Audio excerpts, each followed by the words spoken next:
un espacio dirigido a la reflexión y análisis sobre el magisterio social de la Iglesia. Un panel de altura que discute la realidad actual guiado por los documentos magisteriales. Los expertos ya están listos para arrancar tu programa Iglesia, Estado y Sociedad.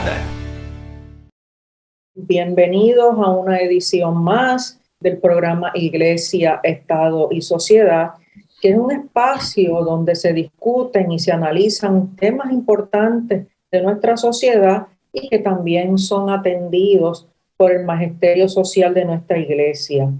Nos acompaña como comoderadora Sor Alejandra, coordinadora de la Pastoral Universitaria. Buenos días, Sor. Buenos días, doctora Sandra.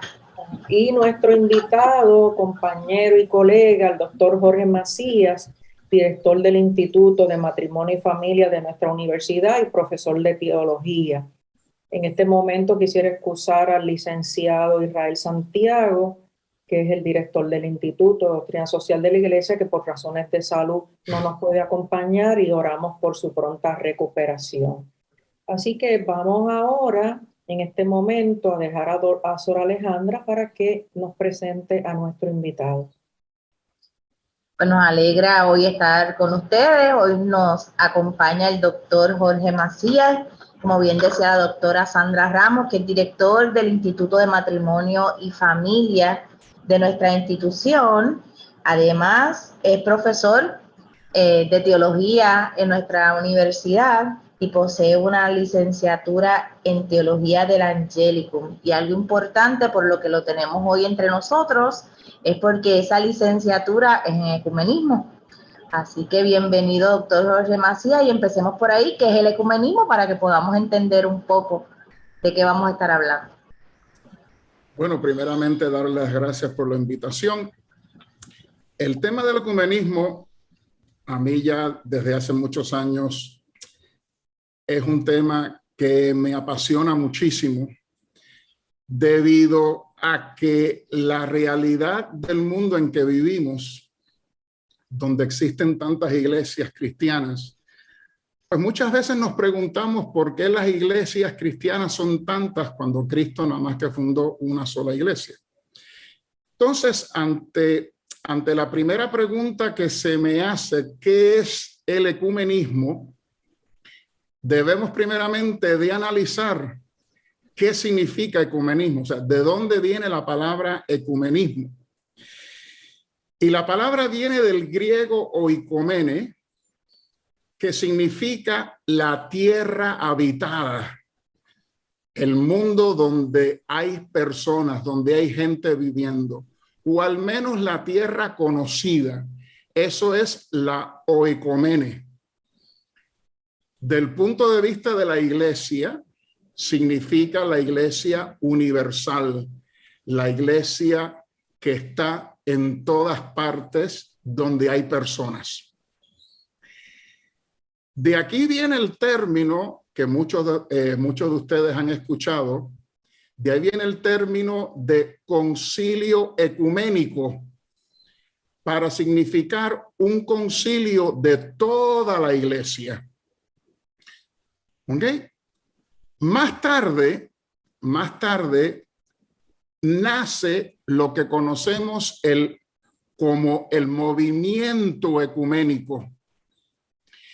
Y el movimiento ecuménico, muy interesantemente, nace de una realidad de las iglesias protestantes, sobre todo de las iglesias misioneras, donde los misioneros protestantes que iban a los países de misión, ¿verdad?, se daban cuenta que a las personas que iban a hacerle misión se confundían, que si tú eres cristiano, ¿por qué perteneces a otra iglesia si todos son cristianos? Entonces, de esa realidad misionera protestante, es que sale entonces lo que mayormente conocemos hoy en día como el movimiento ecuménico. ¿verdad? Y podemos definir el movimiento ecuménico o el ecumenismo, ¿verdad?, como una tendencia o movimiento que intenta la restauración de la unidad entre todas las iglesias cristianas. Cristo nada más que fundó una iglesia bajo 12 apóstoles, ¿verdad? Y a los 12 apóstoles, 12 hombres distintos, con caracteres distintos, etcétera, etcétera, los manda por el mundo a anunciar el evangelio. ¿Okay? Pero había una unidad entre los apóstoles, que era la unidad de fe, ¿verdad?, en lo que creían. ¿Okay?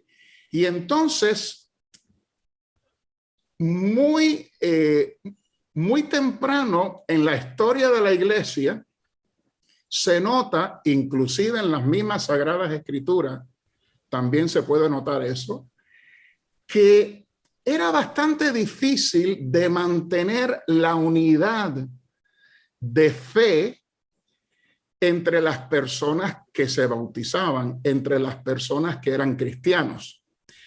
Eso quiere decir que prácticamente desde el inicio siempre ha habido una tendencia en la iglesia a la discusión, a la división, a pensar que nosotros estamos bien y aquellos están mal. A que cuando vamos entonces a definir y a explicar qué es lo que creemos, vienen muchas ideas, pero no todas las ideas concuerdan con nuestra fe. Y cuando eso ocurría, sobre todo en los primeros siglos de la iglesia, los primeros siglos, la iglesia ya estaba esparcida por el Imperio Romano. Y el Imperio Romano tenía un emperador, ¿verdad? Y al emperador no le convenía que entre los cristianos que formaban parte de su imperio hubiesen divisiones. Y es curioso que en los primeros siglos de la historia del cristianismo, es el emperador dándose cuenta de que entre los cristianos no había unidad. Es el emperador el que dice, óiganme, ustedes reúnanse y pónganse de acuerdo, porque a mí como emperador no me conviene que el imperio se me divida por las divisiones que hay entre ustedes los cristianos. Y es como comienzan entonces los concilios ecuménicos, siendo el primero, dicen el concilio de Jerusalén, pero luego de eso está el concilio de Nicea, el concilio de Constantinopla, y a lo largo de prácticamente los 1000 primeros años hubo 7 concilios ecuménicos. 7 concilios ecuménicos. Por consiguiente, ¿qué es el ecumenismo como tal? Hoy en día se entiende como ese movimiento, ¿verdad?, para restaurar la unidad entre todas las iglesias que ciertamente están divididas, no hay unidad. No sé si esta explicación un poco extensa, pero yo creo que es importante distinguir entre el ecumenismo, que es el diálogo entre los cristianos, y el diálogo interreligioso, que es el diálogo que hacemos los cristianos con personas de otras religiones, desde el judaísmo, el islam, el budismo, inclusive los ateos.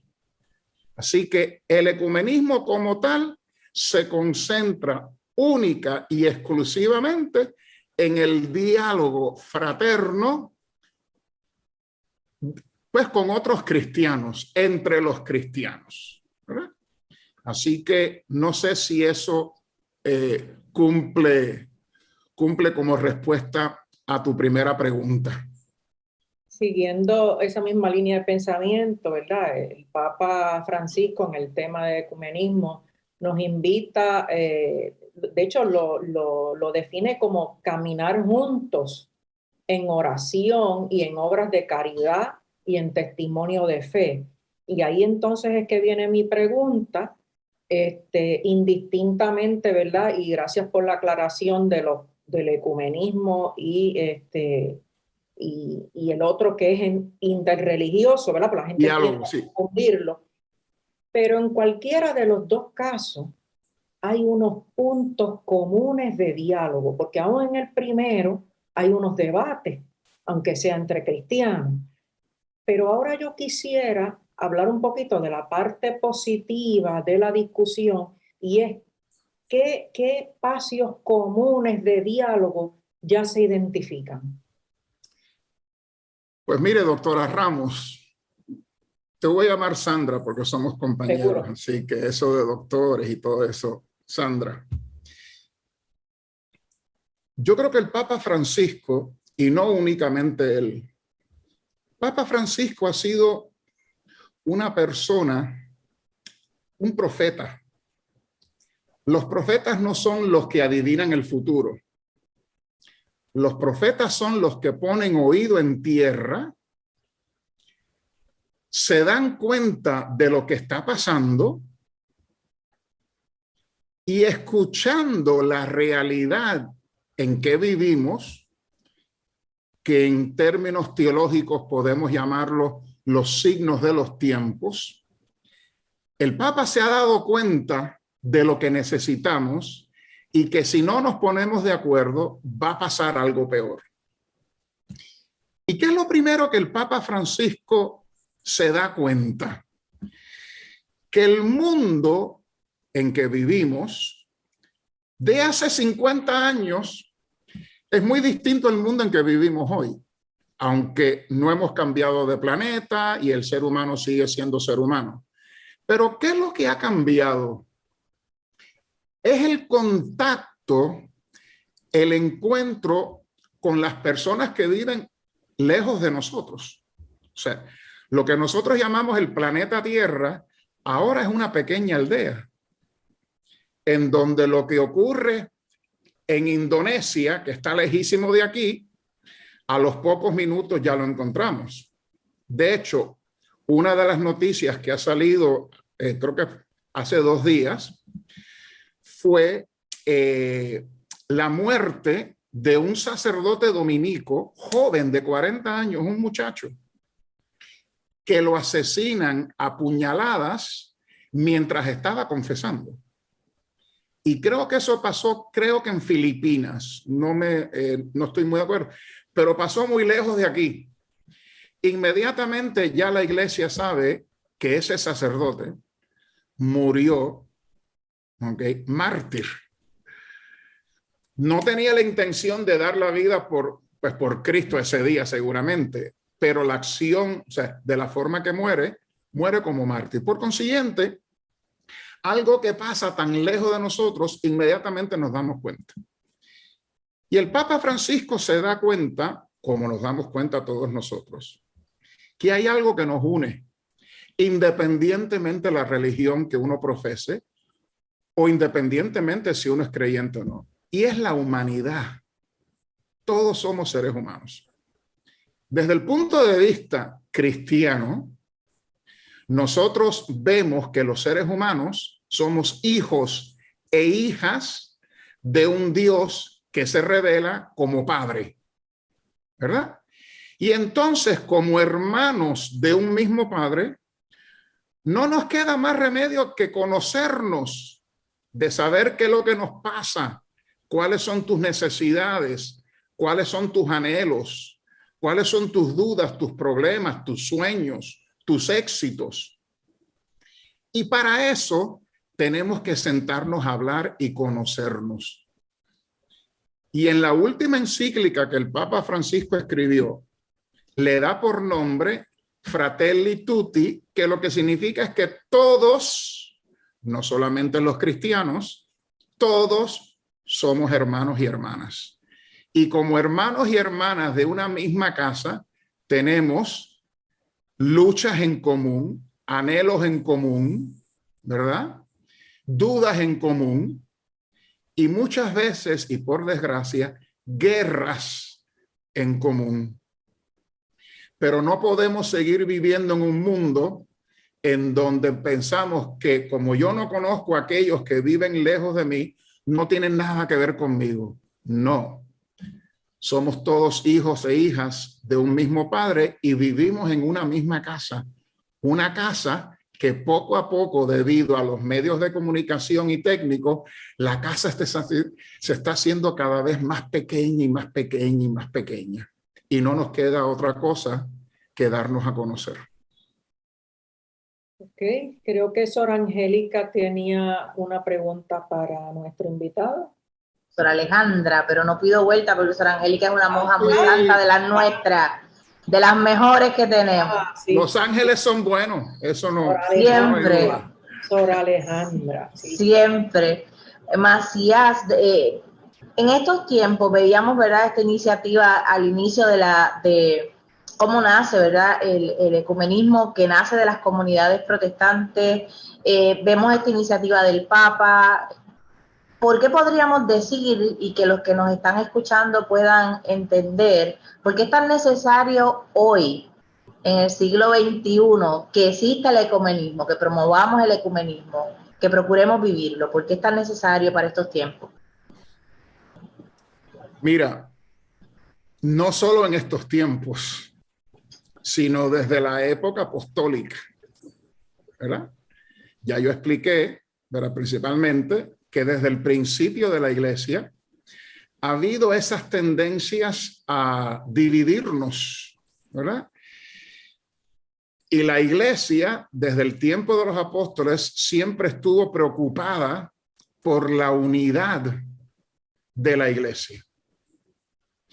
Y esa unidad la podemos también traducir por comunión, que no es otra cosa que es la común unión entre los cristianos. ¿La unidad de qué?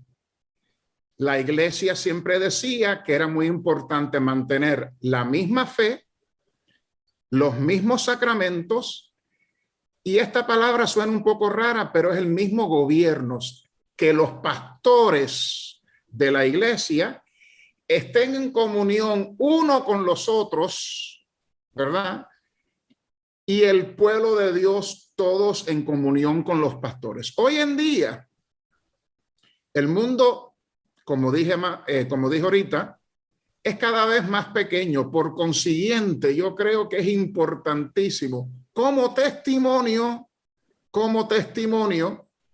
y la palabra testimonio viene del griego martirios, que significa ser testigo de la fe. Tenemos que dar testimonio de a quién creemos o en qué creemos. Y la verdad que el testimonio que estamos dando como cristianos deja mucho que desear. Deja mucho que desear. Por eso es que cuando hablamos de ecumenismo, hay distintos tipos de ecumenismo. Y yo quisiera dejar para el próximo segmento de nuestro programa, que ya me están dando por aquí señales que nos quedan pocos minutitos. Yo quisiera entonces comenzar nuestro próximo segmento con los tipos de ecumenismo que hay. Pero sin duda alguna, que es una de las necesidades como iglesia de ser testigos de un solo cuerpo, un solo bautismo, un solo Señor, una sola fe. Y eso lamentablemente no lo estamos haciendo. Vamos ahora a una corta pausa y regresamos con la explicación al detalle de las distintas categorías de ecumenismo. Iglesia, Estado y Sociedad. Hoy. Retomamos nuestro programa con el tema de ecumenismo. El profesor Macías nos estaba compartiendo que quería explicarnos sobre los tipos de ecumenismo. Así que adelante, profesor. Sí, gracias, Sandra. Muchas veces la gente por ahí, cuando habla de ecumenismo, ¿verdad?, y puede ser la experiencia de algunos de nosotros cuando en enero, pues por lo general se celebra la semana de oración para la unidad de los cristianos y pensamos que con tener alguna actividad ecuménica en donde invitamos a fulano y mengano y sutano de distintas iglesias, rezamos juntos, ya estamos siendo ecuménicos. Yo no estoy diciendo que eso no sea ecumenismo, pero el ecumenismo es mucho más que simplemente un encuentro anual. ¿Okay? El ecumenismo se puede hacer desde el punto de vista doctrinal. No todas las iglesias son iguales. Eso es decir, total, todas son iguales. No todas son iguales, ¿verdad? Hay unas diferencias y esas diferencias, lamentablemente, es lo que nos tiene separados. Por consiguiente, hay un tipo de ecumenismo que se ocupa de la parte doctrinal. O sea, ¿por qué no estamos de acuerdo en algo de nuestra doctrina, en algo de nuestra fe? Y es necesario, con todo cariño y con toda fraternidad y con todo anhelo de escucha y de diálogo, sentarnos en una mesa y decir, bueno, nosotros creemos esto y ustedes creen totalmente lo opuesto. O sea, ¿qué es lo que está pasando? Y eso se tiene que dar. Número 2, hay un ecumenismo que llamamos el espiritual, que ciertamente cuando uno reza, podemos rezar inclusive no solamente durante la semana de la Unión de los Cristianos, sino el año entero, por la unidad de los cristianos. Es algo que todos nosotros de alguna manera podemos incluir en nuestras oraciones y eso se hace, que es entonces el ecumenismo espiritual. Tenemos el ecumenismo pastoral, ¿verdad? En donde de vez en cuando los pastores de las iglesias, frente a situaciones que nos afectan a nosotros como cristianos, en una sola voz, brindamos asistencia pastoral a todos los cristianos, independientemente de la iglesia a la que pertenezca. Hay otro ecumenismo que llamamos el social o el secular, que cuando hay una tragedia, cuando hay una necesidad social, ya sea por una tragedia de huracán, los terremotos, el desempleo, las injusticias, los derechos humanos, etcétera, etcétera, las iglesias se juntan para ver qué respuesta, cuál es la voz única de aquellos que nos llamamos cristianos. Y hay un ecumenismo que muy poca gente conoce y se está haciendo cada vez más famoso, y lo dije brevemente en el segmento anterior, es el ecumenismo de sangre. Al día de hoy, hay más cristianos derramando su sangre por ser cristianos que en la época de las catacumbas.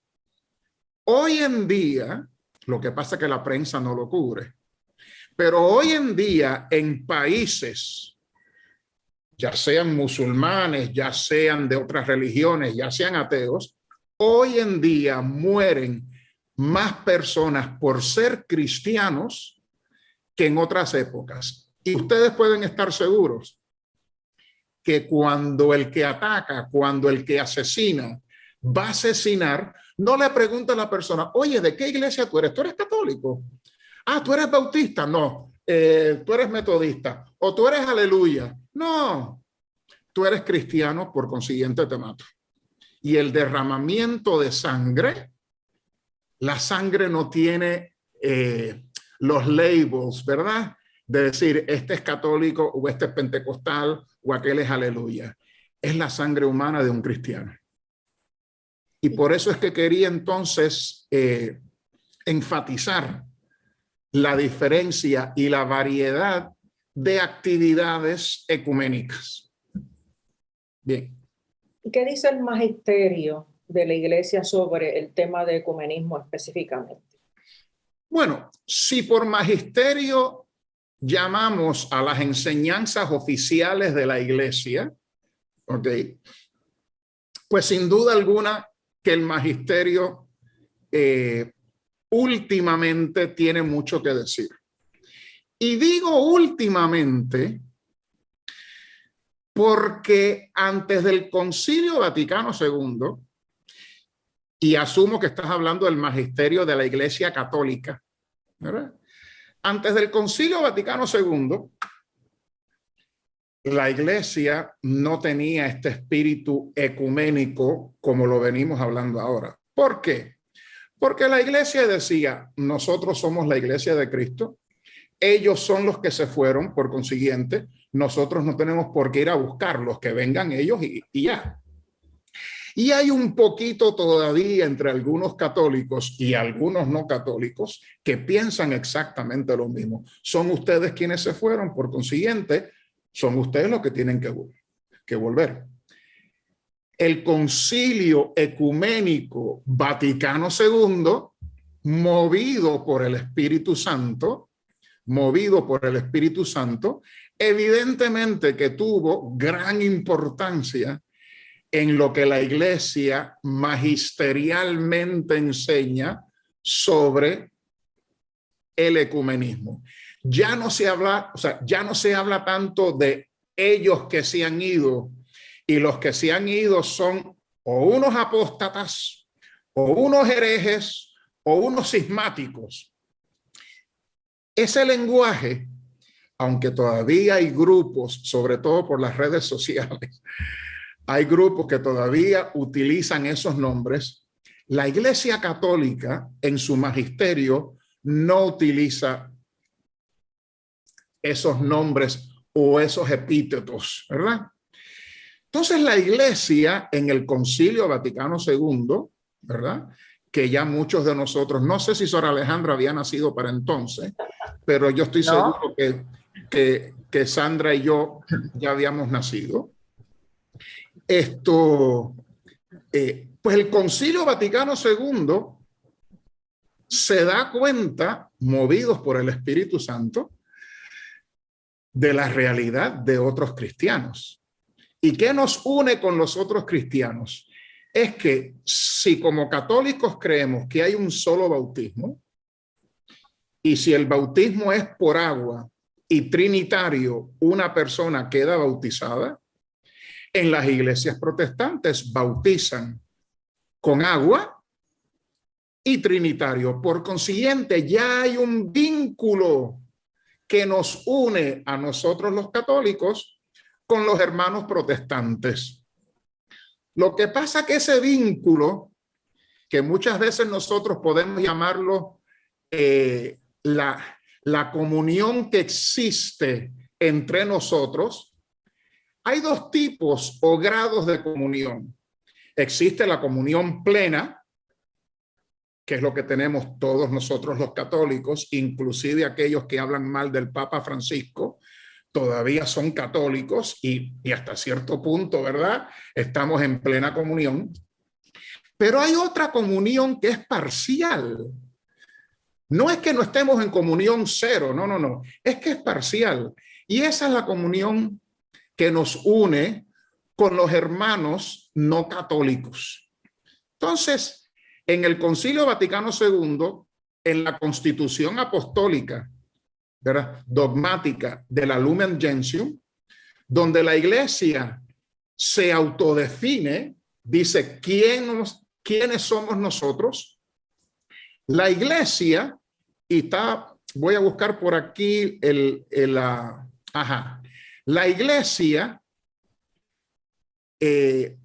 define lo siguiente en el número 8 de la Lumen Gentium, aquellos de ustedes que quieran buscarlo después. Cuando habla de la Iglesia de Cristo, Cristo funda una sola iglesia. ¿Y dónde está esa iglesia? ¿Dónde está esa iglesia? Pues dice, esta iglesia establecida y organizada en este mundo como una sociedad, ¿okay?, subsiste en la Iglesia Católica.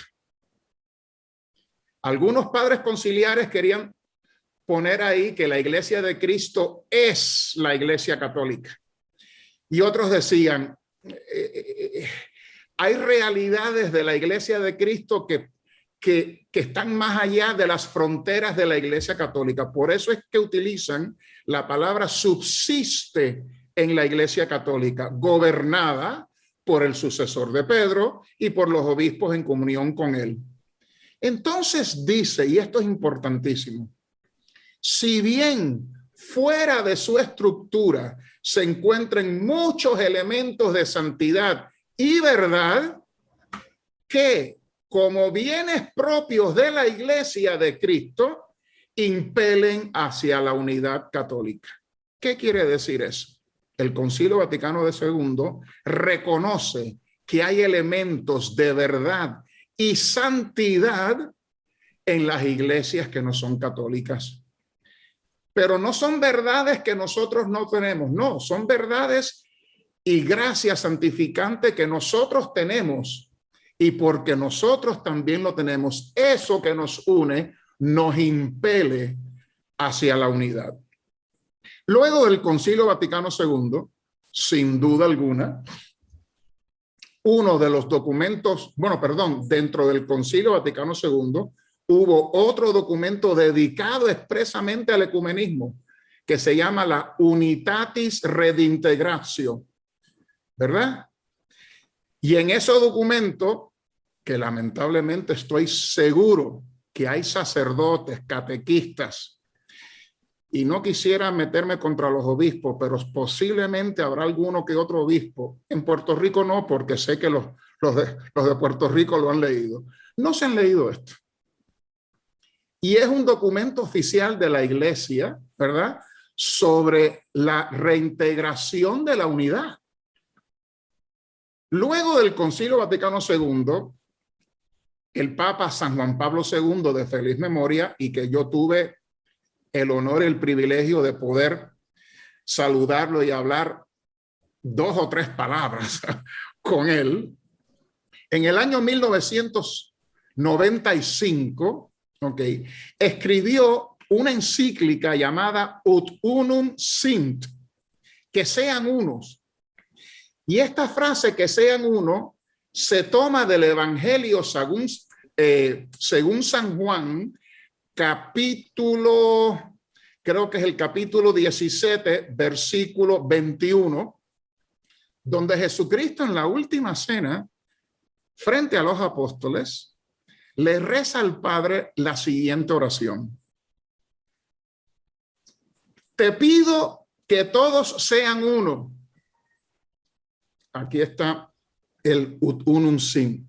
Te pido que todos sean uno, así como tú y yo somos uno. ¿Tú quién es? El Padre. O sea, es la oración que Jesús le está dirigiendo al Padre. Te pido que todos sean uno, así como tú y yo somos uno. Es decir, como tú estás en mí, Padre, y yo estoy en ti. Y que ellos estén en nosotros. ¿Para qué? Y esta parte, mi gente, es importantísima. Para que el mundo crea que tú me has enviado. Miren, si el mundo todavía no cree en Jesucristo, no es que el mundo sea ateo, no, es nuestra culpa, porque el testimonio que hemos dado es miserable, es miserable. En la Ut Unum Sint, el Papa Juan Pablo II da una importancia enorme al diálogo y la conciencia de la importancia del ecumenismo. Más allá de ese documento, o más allá de esa carta encíclica, hay un directorio, hay un mapita.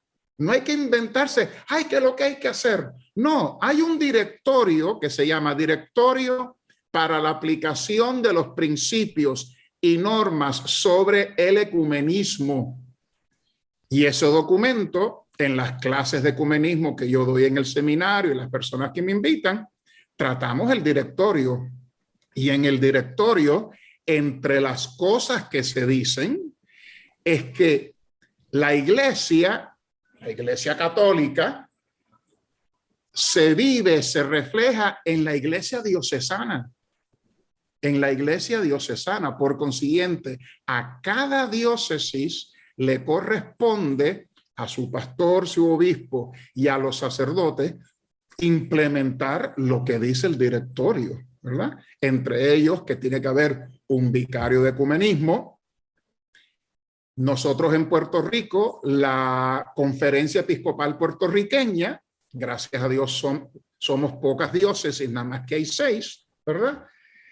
La Conferencia Episcopal Puertorriqueña tiene una comisión de ecumenismo y diálogo interreligioso de la cual yo soy parte, ¿verdad?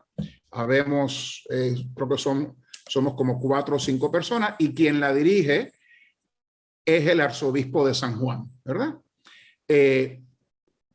Más documentos que eso, Sandra, los podemos encontrar, hay muchísimos, pero lamentablemente los programas de radio son muy cortos y ya creo que se nos está acabando. No sé si Sor Alejandra tiene alguna otra pregunta adicional antes del cierre. Yo iba a preguntar, pero con esta última parte, el profesor Macías nos ha respondido, porque te iba a decir qué pasos y saber que hay una coalición, saber, ¿verdad?, que hay alguien nombrado para dirigir esto, pues un adelanto. Y es bonito que por los que nos están escuchando y participando de este programa con nosotros puedan conocer que son los pasos que la Iglesia va dando para que el diálogo ecuménico siga dándose día a día, más allá de, como tú nos invitabas al principio, de una oración en el mes de enero, sino que sean pasos que durante todo el tiempo se van dando. Yo quisiera añadir...